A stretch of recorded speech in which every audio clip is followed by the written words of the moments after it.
Hey, what's up, Street Gods? There, coming from there, from Street Photography Blog. So I just wanted to give you some practical thoughts on the new Leica Q2. So, long story short, it's probably what I consider an ultimate camera. When I say ultimate camera, I mean this. There's really no downsides to the camera. It's one of the most beautifully engineered cameras that I've personally used, and it's everything just kind of seems to make sense on the camera. And also, like, a lot of people are probably wondering, is like, oh, is it worth the money because it's about $5,000? I personally think it is. So first and foremost, what I really love about the camera is that the value, I think, is actually really good. And actually, probably one of my favorite things about the camera is the ability for the macro mode. So with macro, all you have to do is twist this little dial here, and then you could do super close focus on anything you want to photograph. And the reason why this is so awesome is that it really empowers you to photograph more of what you find interesting. So, for example, if you're wanting to photograph flowers or shoot street portraits or photograph textures, it just opens up a whole new world of opportunity. I think the biggest issue with a lot of Leica M, like the M10 or the standard Leica M rangefinders, is that there's kind of a limited field of view, in the sense that you can't focus that close. So even on the Leica M10, the minimum focusing distance is 0.7 meters, which is like about one arm length away, which means that there's a lot of things that you can't shoot super close. And this is why I'm a big fan of like the Ricoh GR2, because you're able to pre-focus, or you're able to focus super close. And this is just like practical for if you want to photograph your food or anything else. And also what I found that on the Leica Q2, the image quality is phenomenal. So honestly, at this point, like, I don't think you really need better image quality. I'm just shooting everything in JPEG, vivid color mode, and plus maximum for sharpness, saturation, and color. And everything that the camera produces straight out of camera looks awesome. Also, in terms of the weight and the size, it feels very balanced. It's one thing to note is that it's not a super pocketable camera. Like, when I first saw on the internet, I thought that it's something you could just fit in your front pocket, but it's not. It's kind of like its own little standalone digital camera. And also, truth be told, I don't think it's necessarily an everyday carry camera. It's a decent weight. If anything, it feels like a digital like M rangefinder, but it's just a little bit heavier. So if you wanted an everyday compactable camera, I'd probably recommend a Ricoh GR2, or maybe even check out the new Ricoh GR3. So I almost feel like what is this camera for? Who is it for? My practical thoughts is that, like, it's probably like a better like travel or dedicated camera for street photography or something else, because it's not small enough for you to just kind of integrate into your everyday life. It's like, for example, if you're gonna go travel to Vietnam for like a week or two and you just wanted a dedicated camera to focus on shooting, then perhaps the Leica Q2 would be a good option.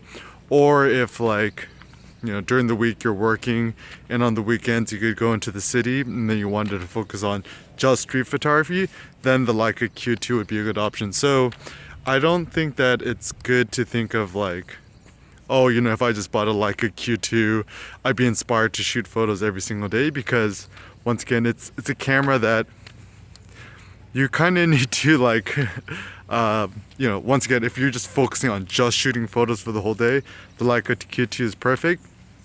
But otherwise, once again, like, either use your phone or Ricoh GR2 or something else. Other things I like about the camera is that actually one of the coolest things is actually this, there's like this little, let me try to see if I could do it. So when you're using the camera, there's this little button back here, this button here, and it allows you to do different crop modes. So by default, it's a 28mm full frame camera. You push it once, it crops into 35mm mode. You push it again, it's 50mm mode. Push again, it's 75mm mode. Now what it just does is that, you know, the full frame is like, I think it's like, you know, 47 megapixels or something, and then you crop it, then it turns like 20 megapixels, 12 megapixels, and 7 megapixels every time you crop in. And it's kind of, I've actually found it to be super fun to shoot with because, and I also think it's like a good value in the sense that it's almost like having 4 lenses for the price of one. And probably one of the most, the best things about the user interface is that,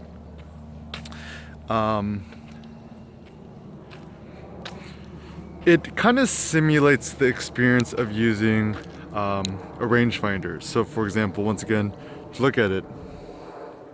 If you click it once, you notice that there's a little frame lines surrounding. That's essentially what it looks like when you're shooting with a digital rangefinder.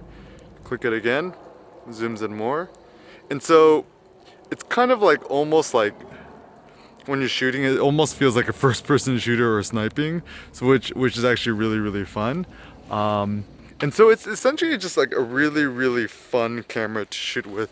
And also what I really love about the camera is the buttons and the dials are probably the most satisfying in terms of like clickability and just like so like even this button here, top right corner, which scrolls left and right. I use it for exposure compensation. You could actually push these buttons too. Even the on and off switch, it has like the most lovely haptic feedback.